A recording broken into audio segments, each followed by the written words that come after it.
Bismillahirrahmanirrahim. Hai, Assalamualaikum. Welcome back to Cengkih Channel. Terima kasih korang kerana sentiasa memberi support pada akak. Hari ni akak nak share satu kisah yang diminta oleh seseorang untuk sampaikan cerita ni. Korang ingat tak? Akak ada sampaikan satu kisah koma.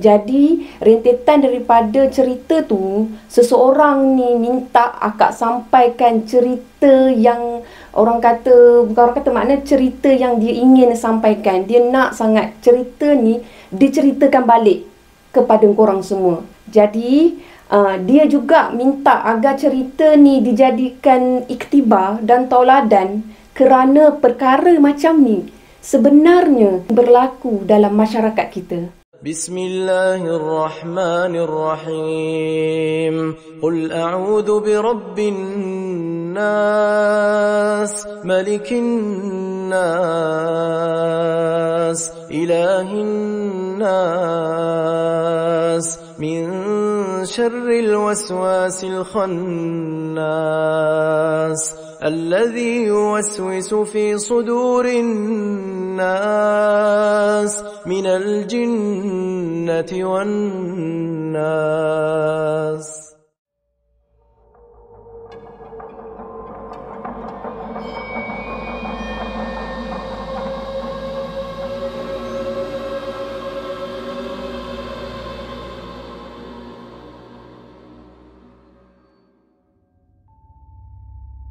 Kisah ini berlaku pada awal tahun 90-an. Ini berlaku kepada seorang wanita yang bernama Ayu. Ayu ni bukan nama sebenar. Jadi, akak bagi gambaran dulu siapa Ayu. Ayu ni merupakan seorang wanita yang berusia lewat 20-an yang tinggal dan dibesarkan di satu kampung, makna perkampungan yang terpencil, jauh daripada bandar. Jadi Ayu ni telah membesar dalam keadaan miskin dan dia juga tak dapat nak meneruskan pelajaran dia walaupun dia bijak kerana kekangan daripada keuangan, sebab dia datangnya daripada keluarga yang serba kekurangan. Okey, jadi Ayu ni dia ada 2 orang lagi adik, di mana kedua-dua adik dia adalah lelaki dan perempuan. Ayu juga masih mempunyai seorang ayah dan seorang ibu. Jadi nak dijadikan cerita, pada satu hari Ayu ni dia tekad tau. Dia tekad dia tak nak adik-adik dia terima nasib yang sama macam dia. Sebab dia ni mempunyai kebolehan untuk belajar, tapi pendidikan dia hanya di peringkat awal sahaja. Mana dia tak boleh teruskan, bukanlah untuk masuk U, tapi nak teruskan ke peringkat orang kata ibaratnya SPM pun dia tak mampu tau. Jadi Ayu ni buat keputusan dia nak orang kata berhijrah ke Kuala Lumpur dengan niat dia, tekad dia, dia nak tolong keluarga. Dia nak tolong adik-adik dia. Jadi dia seorang kakak yang sangat baik. Jadi satu hari ni dia memujuk tau ayah dia, mak dia, sebabnya untuk melepaskan seorang anak perempuan pergi ke tempat yang orang kata tempat yang besar macam tu, ia agak sukar untuk ibu bapa yang berfikiran di kampung. Jadinya pujuk, akhirnya ayah Ayu ni dia bersetuju membenarkan anak dia berhijrah ke Kuala Lumpur. Jadi nak dijadikan cerita pada hari yang masa Ayu ni nak melangkah keluar daripada rumah tu, jadinya ayah dia, mak dia pun memesan lah pada dia, sebab dia orang kata tekad lah kan nak pergi kan. Jadinya mak dia cakap, Ayu, mak nak pesan ni, kau pergi tempat orang Ayu, kau jangan lupa kau kena solat tu 5 waktu Ayu. Ayu faham mak.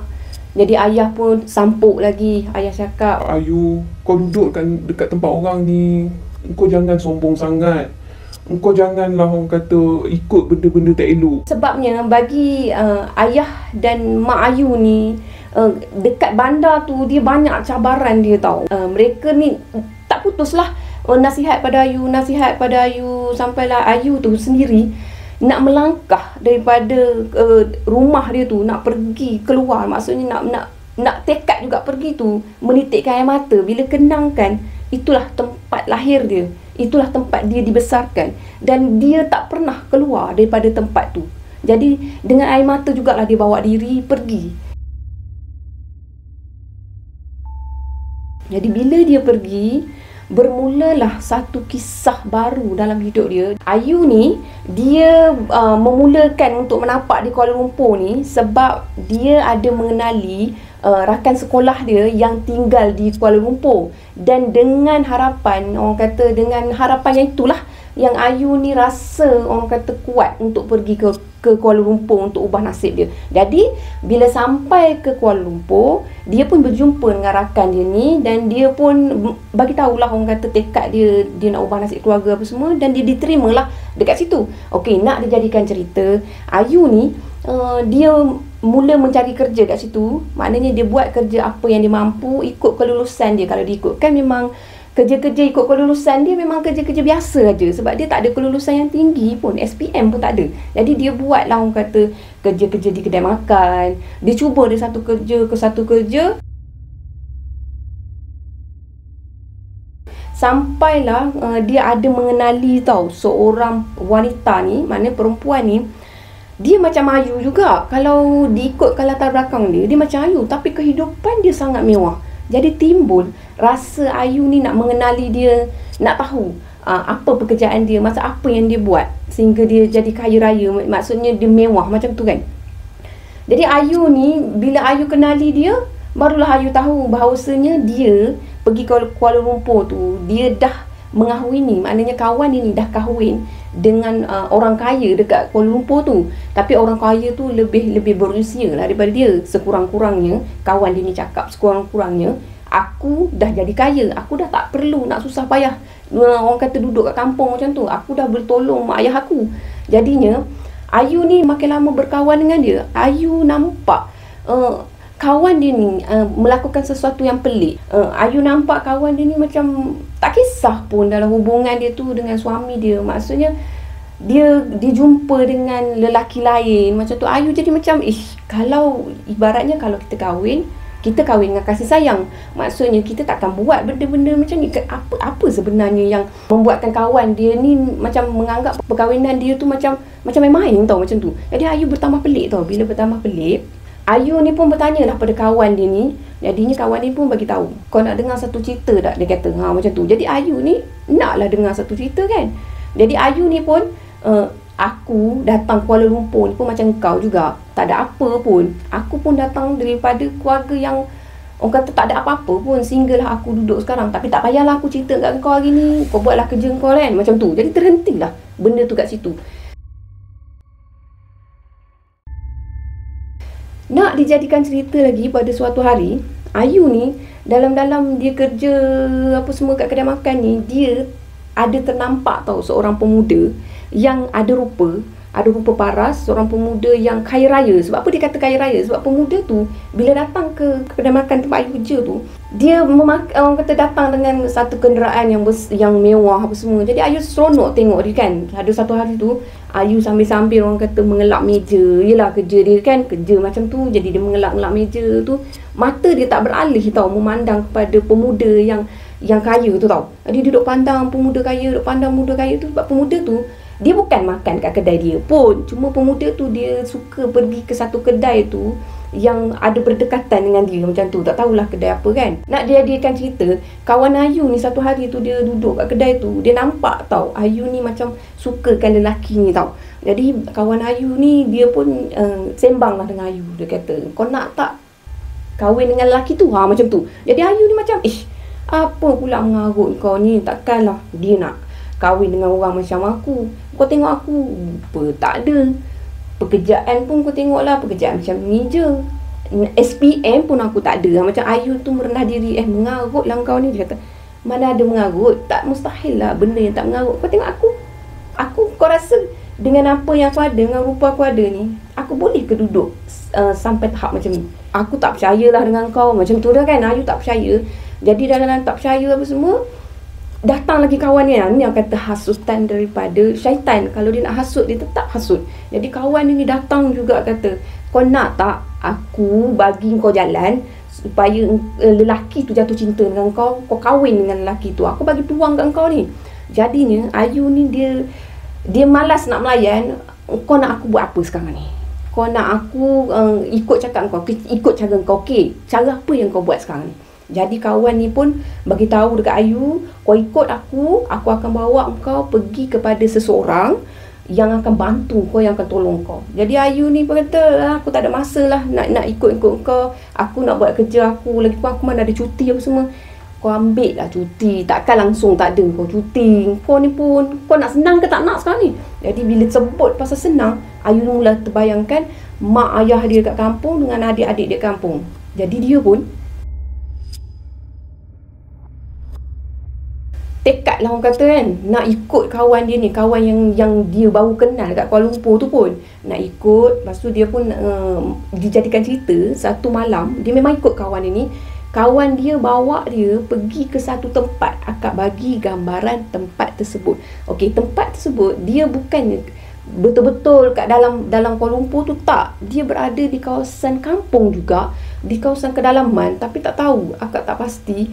Jadi nak sampai ke tempat tu, dia kena lalui macam hutan. Orang kata ada rumah di dalam satu hutan tau. Macam bila dikatakan kat situ nak masuk kawasan tu agak menyeramkan. Bila sampai kat rumah tu, pergi kat rumah tu pun dah agak seram. Bila sampai kat rumah tu pun menunjukkan orang kata suasana seram, tahu tak? Gelapnya, dengan tuan rumah ni suka sangat berpelita tau. Sedangkan pada tahun tu elektrik ni memang dah orang kata dah berleluasa, tapi dia tak guna elektrik, dia suka berpelita. Jadi pelik tau. Jadi Ayu ni dia rasa macam tak sedap hati. Dia cakap kat kawan dia ni, jomlah kita balik. Kata, aku tak nak lah ikut cakap kau ni, tempat apa kau bawa aku ni.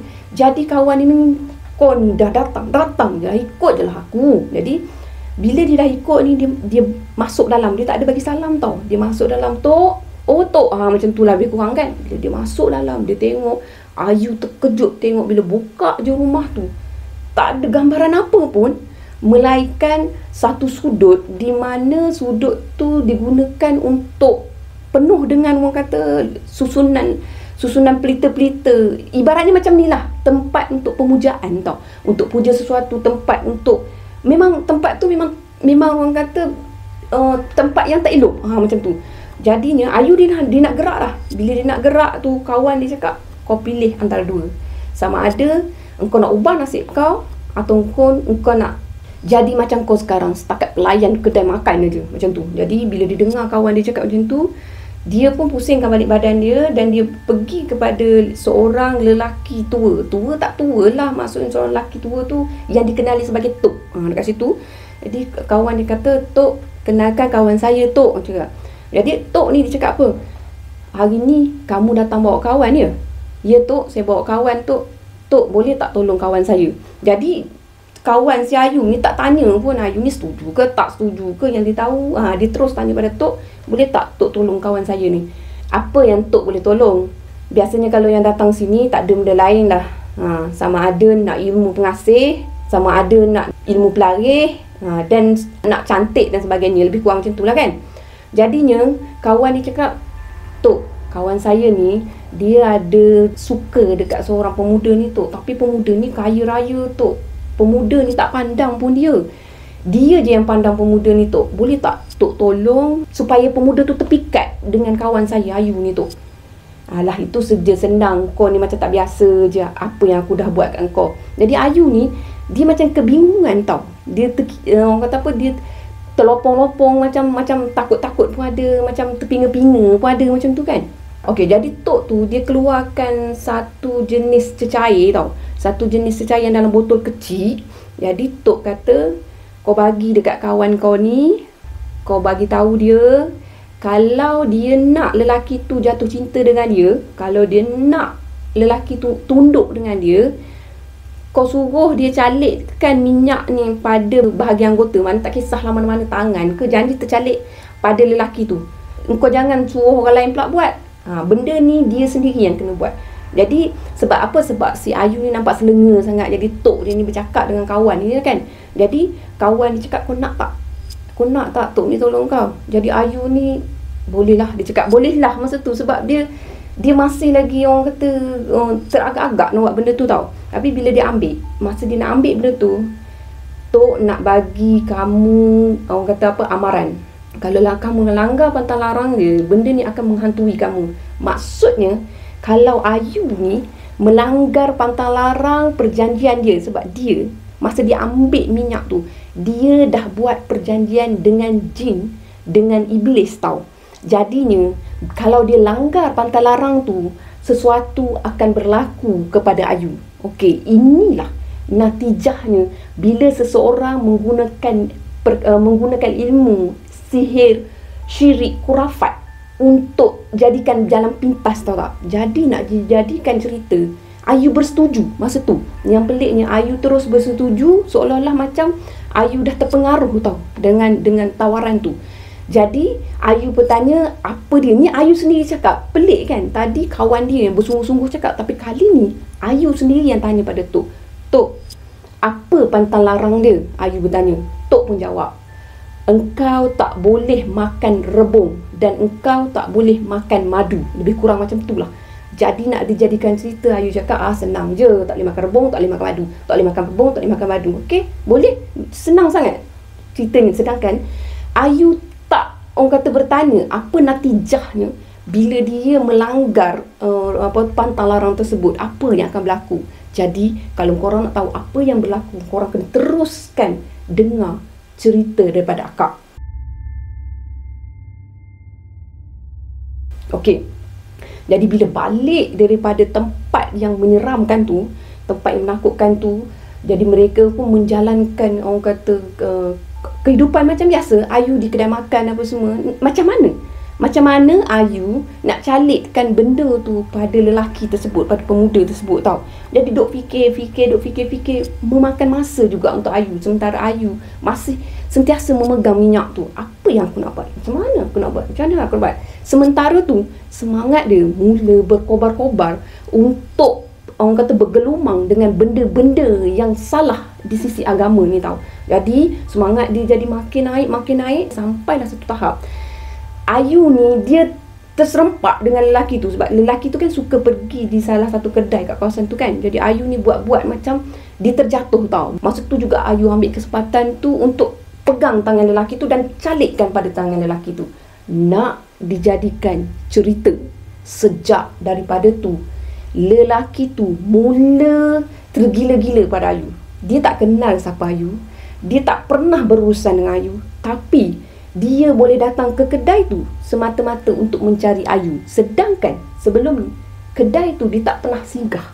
Jadi bila dia datang pada Ayu, Ayu dah mula rasakan menjadi tahu apa yang dia buat tau. Jadi dia langsung tak berfikir dia tak boleh buat macam ni. Dia tak boleh kata ikut benda macam ni. Benda macam ni akan memberi musibah pada dia kan. Jadi diteruskan juga dia melayan lelaki tu. Dia orang kata bercinta lah. Lama kelamaan jadi bercinta dengan lelaki tu. Walhal dia cuma seorang pelayan di kedai makan. Pelayan, tukang lap meja, tukang, orang kata apa, cuci pinggan mangkuk. Jadi dia dah tak rasa dah rendah diri dia, bahawa dia ni daripada karakter dia yang sebelum ni, Ayu ni seorang yang pemalu, Ayu ni seorang yang orang kata lemah lembut. Dah hilang karakter asal dia.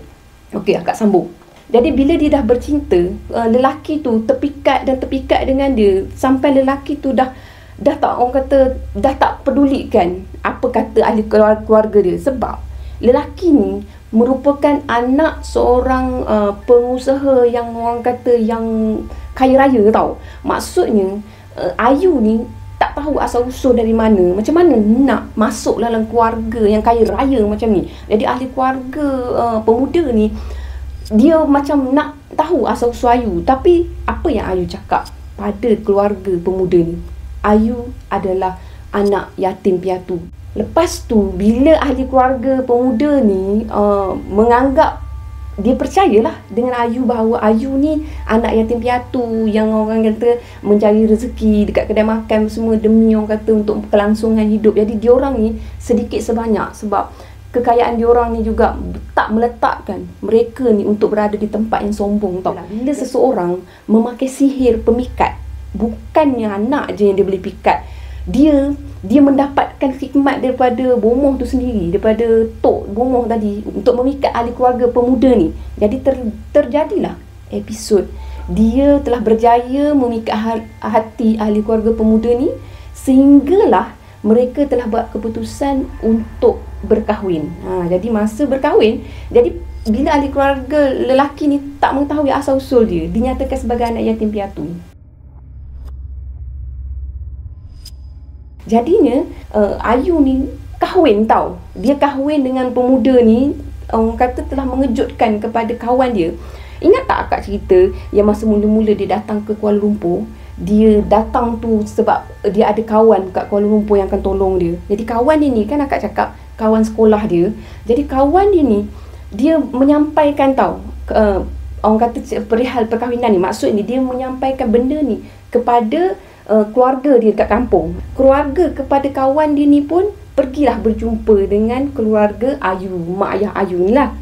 Jadi keluarga ni pun saling mengenali. Jadi dia pun bertanyalah kepada mak ayah Ayu macam ni. Dia tanya, Kak Long ada ke Kuala Lumpur pergi ke kenduri kahwin Ayu? Apa yang kamu cakap kan ni? Kamu ni membebel apa ni? Ngarutlah kamu ni. Ayu, takkanlah Ayu kahwin tak bagi tahu dengan aku, dengan abang kau. Kak Long memang tak tahu ke Kak Long buat-buat tak tahu? Cuba Kak Long bagi tahu saya. Cuba Kak Long pandang muka saya ni, Kak Long. Tengok muka saya betul-betul, Kak Long. Kak Long ni tahu ke? Buat-buat tak tahu ke? Memang tak tahu. Yang bahawasanya anak Kak Long, Ayu, dah kahwin. Jadi bila kawan tu macam dah, orang kata serius macam tu. Mana kamu dapat berita ni yang anak aku Ayu tu dah kahwin? Jadi kawan ni pun cakap lah, mana kawan satu kampung, kawan mak Ayu ni pun cakap lah, anak aku kan kerja kat Kuala Lumpur. Engkau ni pun macam kau tahu, Ayu pergi Kuala Lumpur tu pun anak aku yang bawa kan. Yelah, aku tak percaya yang Ayu tu dah kahwin. Macam ni, kalau kau nak tahu betul ke tak anak kau dah kahwin, kau ambil alamat ni, kau pergi tengok sendiri kat Kuala Lumpur. Aku rasa kan, benda macam ni kau kena pergi sendiri sembang dengan anak kau kat Kuala Lumpur. Jadi nak dijadikan cerita korang, mak ayah Ayu ni dia rasa marah. Dia minta tolong dengan adik-adik Ayu untuk bawa dia pergi ke Kuala Lumpur. Bayangkanlah, orang tua yang tak pernah menjejakkan kaki pun ke bandar besar macam tu nak mencari anak dia. Dengan alamat yang diberikan, dia tak tahu pun sebenarnya alamat tu alamat rumah orang yang berada. Maknanya orang yang dikenali juga dekat situ. Tapi untuk orang kampung macam dia, tak ada apa-apa makna pun. Maksudnya nak mencari alamat tu memang sukar, tahu. Tapi atas dasar orang kata rasa marah dia, rasa kecewa dia orang pergi juga. Mak ayah Ayu dengan adik-adik dia pergi juga ke Kuala Lumpur. Dan akhirnya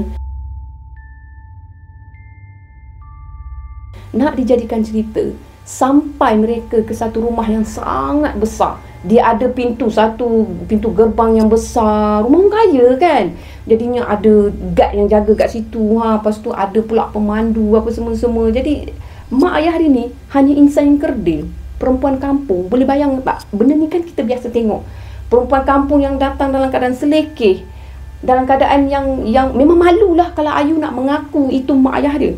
Jadinya bila mak ayah dia dah berada di depan pintu pagar rumah tu, korang bayangkan, mak ayah dia ni tak tahu mengapa, takkan nak tekan nak tekan loceng ke apa semua. Dia orang tak tahu kan, orang kampung. Jadi dia bagi salam beradab masuk rumah orang, bagi salam elok sampailah pakcik pengawal tu buka pintu kecil dan tanya siapa pakcik dengan makcik ni nak jumpa siapa, macam tu. Jadi dia tak maklumkan lagi yang dia adalah mak ayah kepada Ayu ni. Jadi dia cuma cakap, boleh tak kalau pakcik dengan makcik jumpa dengan Ayu. Jadi anak dia ni cakap, kami ni datang nak jumpa dengan Ayu. Oh, Puan Ayu cakap. Oh, jadinya boleh tahu tak siapa ni, cakap macam tu kan. Tak apalah, kami nak jumpa dengan Puan Ayu. Boleh tak kalau kami jumpa dengan Puan Ayu. Jadi pengawal tu pun panggil lah Ayu ni kan. Kebetulan nak dijadikan cerita masa tu, hari tu Suami Ayu ni tak ada kat rumah tau. Dia tak ada kat rumah, dia pergi urusan perniagaan apa semua. Jadi yang ada kat rumah tu cuma pengawal keselamatan tu dengan Ayu je. Maknanya pemandu untuk suami dia pun memang tak ada. Memang tak ada orang. Sebab dia duduk rumah berasingan dengan mak ayah pemuda ni kan. Jadi nak dijadikan cerita masa tu, pengawal keselamatan tanya pada Ayu, Puan Ayu, nak saya bawakan ke mereka masuk dalam? Tak payah. Tak payah bawa masuk dalam. Ayu pun cepat je dia jawab macam tu. Macam ni je lah. Biar je lah saya pergi jumpa dia orang. Pakcik tolong tengokkan. Dia buatlah alasan minta tolong tengokkan apa-apa kat situ kan. Pakcik tolong tengokkan pokok ni kenapa ya dia macam ni. Buat alasan untuk mengalih perhatian Pakcik Gad tu kepada dia. Jadi bila dia pergi ke pagar tu, dia keluar ikut pintu kecil pagar tau. Jadi berhadapan dengan pagar tu, rumah dia orang ni bukannya rumah yang kalau macam akak, rumah teres yang ada ramai orang apa semua, tak. Rumah dia ni rumah yang tersegam indah. Jadi jauh daripada penglihatan orang tau. Maksudnya macam tu lah kan. Jadi masa dia keluar daripada rumah tu, Mak Ayu ni dia rindukan anak dia tau. Sebab sebelum dia kahwin tu, last dia jumpa dengan mak ayah dia pun masa dia balik itu pun dah hampir setahun. Ayu memang dah tak ada khabar berita. Jadinya mak dia terlampau rindukan dia tau. Dia pergi peluk pada Ayu ni dengan sepenuh perasaan. Bayangkanlah seorang perempuan tua yang dulunya orang kata sangat menyenangkan hati Ayu. Bila perempuan tu peluk Ayu, Wak Iman Ayu nak ke Kuala Lumpur pun, itulah pelukan yang terakhir. Maksudnya pelukan yang Ayu terima sepanjang Ayu balik jumpa dia. Itu adalah pelukan yang sangat menyenangkan. Pelukan seorang ibu adalah pelukan yang paling indah dalam hidup seorang anak. Tahu tak? Jadi bila Ayu dipeluk macam tu, bayangkanlah Ayu menolak dengan sangat kejam. Boleh katakan kejam, kau siapa? Masa tu Ayu mengeluarkan daripada mulut dia persoalan, kau siapa? Mentang-mentang lah masa tu Ayu dah berpakaian coba cantik, dah orang kata dah tak menyerupai dia yang dulu. Dia mula buat pura-pura macam tak kenal mak bapak dia. Jadi adik-adik dia ni pun cakap masa tu, Kak Ayu, takkanlah Kak Ayu tak kenal dengan mak, dengan ayah Kak Ayu. Takkanlah Kak Ayu tak kenal dengan kita orang ni Kak Ayu. Kak Ayu, jadi betul lah kata kawan Kak Ayu yang Kak Ayu memang dah kahwin. Kak Ayu tinggal ni rumah siapa sekarang ni Kak Ayu? Ini rumah suami Kak Ayu Kau jangan campur dalam urusan hidup aku. Aku tak kenal kau. Aku tak kenal pun siapa orang tua kat depan mata aku. Aku tak nak engkau orang ni kacau hidup aku. Aku tak kenal pun siapa engkau. Aku tak kenal pun siapa orang tua yang kau bawa ni. Kau jangan nak kata aku ni Ayu lah. Siapa Ayu? Jadi Ayu mula orang kata berkelakuan. Maknanya menunjukkan bahawa dia tu menafikan diri dia Ayu. Dan dia tak nak pun keluarga ni orang kata panggil dia Ayu. Ataupun dia tak nak, kalau boleh dia macam nak memutuskan hubungan. Sebab dia pernah bagi tahu kepada kedua ibu bapa pemuda yang dia kahwin tu bahawa dia tu anak yatim piatu. Jadi dia teruskan juga melawan. Kau bawa orang tua ni pergi balik. Aku tak nak tengok muka korang duduk kat depan rumah aku. Pergi balik. Ayu telah berubah menjadi sekasar itu daripada asal sikap dia yang sangat menghormati orang tua. Korang bayangkanlah macam mana perubahan seseorang tu berlaku hampir 360 darjah hanya kerana kekayaan, hanya kerana nafsu ingin jadi kaya lah, senang cakap kan. Jadinya bila terjadinya macam tu, jadi mak dia ni pun merayu kepada Ayu. Ayu, mak datang dari jauh ni Ayu. Mak nak jumpa kau Ayu. Mak rindu sangat dengan kau. Mak rindu sangat dengan suara kau Ayu. Ayu, ni mak ni Ayu. Ayu pandang mak. Ayu pandang mak. Ni mak tau. Mak ni Ayu. Ayu tengok. Ayah, kami datang dari jauh Ayu. Ayu tak boleh buat macam ni Ayu. Ayu, kenapa Ayu kahwin tak beritahu mak? Tak beritahu ayah? Kenapa Ayu? Aku tak kenal dengan korang lah. Korang boleh berambus lah. Aku tak nak. Aku memang tak kenal korang lah. Korang balik lah. Ayu mengucap Ayu. Ni mak ni Ayu. Ayu hina sangat ke mak ni Ayu. Hina sangat ke ayah ni Ayu. Hina sangat ke adik-adik kau ni Ayu. Sampai kau buat macam ni. sampai hati kau buat kami macam ni, Ayu. Kami datang dengan cara baik. Kami datang untuk nasihatkan kau. Apa yang kau buat ni salah, Ayu. Kau kahwin tanpa pengetahuan mak dan ayah. Kami tak kisah. Tapi cara kau halau kami, ini cara yang salah. Berdosa, Ayu. Ayu, kau bertaubatlah, Ayu. Kau mengucaplah, Ayu. Mak ayah Ayu ni merayu-rayu kat situ. Sementara merayu-rayu kat situ, Ayu masuk dalam pagar. Dia menutup pagar tu dalam keadaan yang sangat kurang ajar, korang tahu tak? Gedekang dia tutup pagar tu dengan sekuat hati. Korang bayangkanlah. Sebab akak geram. Akak geram, akak sakit hati. Kenapa seorang anak sanggup buat benda macam tu kepada mak ayah dia? Itulah tempat di mana dia menumpang, orang kata apa, dikasihi masa kecil. Sedangkan nyamuk seekor, mak ayah dia akan jaga dia masa bayi. Kenapa dia sanggup buat benda macam tu? Jadi akak sambung cerita. Akak nak tanya korang, kalau kita lihat benda ni, apa yang bermain di fikiran kita? Cuba korang bayangkan. Di mana lahirnya kita tanpa seorang ayah, tanpa seorang ibu. Cuba korang duduk di tempat dia. Cuba korang ingat balik macam mana orang tua yang nampak pada akak masa keadaan tu nampak seperti orang bodoh. Tahu? Orang tua yang nampak seperti orang yang mencari-cari anak dia diperlakukan macam tu. Sedangkan ayah dan ibu itulah permulaan kita. Permulaan kita untuk mengenal dunia. Tapi kesombongan, kekayaan telah membuat hati seorang manusia yang bergelar anak menjadi begitu kejam. Cubalah korang bayangkan. Perkara macam ni tak mustahil berlaku dalam masyarakat kita, tau. Bila seseorang itu dah dibayangi dengan kekayaan. Orang kata mempunyai kuku yang panjang macam tu kan, dengan rambut yang menggerbang. Orang kata lembaga perempuan tua yang menakutkan. Dia nampak lembaga perempuan yang duduk di ujung kaki dia. Lepas tu dia pergi ke tandas kan. Bila dia nak pergi ke tandas, tandas itu ada cermin, tau. Bila ada cermin, dia nampak pada cermin tu bukan wajah. Mak datang melawat Ayu. Ayu, mak dengar kamu sakit, Ayu.